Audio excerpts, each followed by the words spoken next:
بسم اللہ الرحمن الرحیم۔ السلام علیکم۔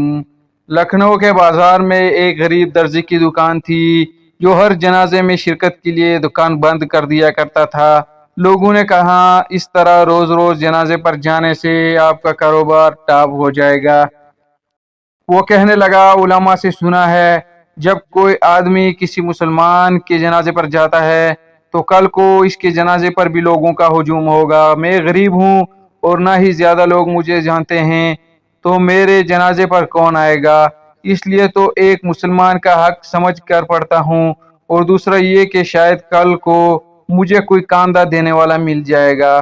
اللہ پاک کی شان دیکھیے، 1902 میں مولانا عبدالحق لکھوی صاحب کا انتقال ہوا۔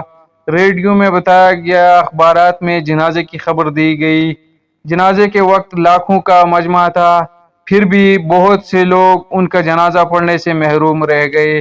جب جنازہ گاہ میں ان کی نماز جنازہ ختم ہوئی تو اسی وقت جنازہ گاہ میں دوسرا جنازہ داخل ہوا اور اعلان ہوا کہ ایک اور مسلمان کا جنازہ بھی پڑھ کر جائیے۔ دوستو، یہ دوسرا جنازہ اسی درزی کا تھا۔ مولانا کے جنازے کے سب لوگ، بڑے بڑے اللہ والے علماء اکرام، سب نے اس درزی کا جنازہ پڑھا، اور پہلے جنازے سے جو لوگ رہ گئے تھے وہ بھی اس میں شامل ہو گئے۔ اس غریب درزی کا جنازہ تو مولانا کے جنازے سے بھی بڑھ کر نکلا۔ اللہ پاک نے اس درزی کی بات پوری کر کے اس کی لاج رکھی۔ میرے محترم عزیزو دوستو، کسی نے سچ کہا ہے، آج تم کسی کا خیال کرو گے تو کل کو لوگ تمہارا خیال کریں گے۔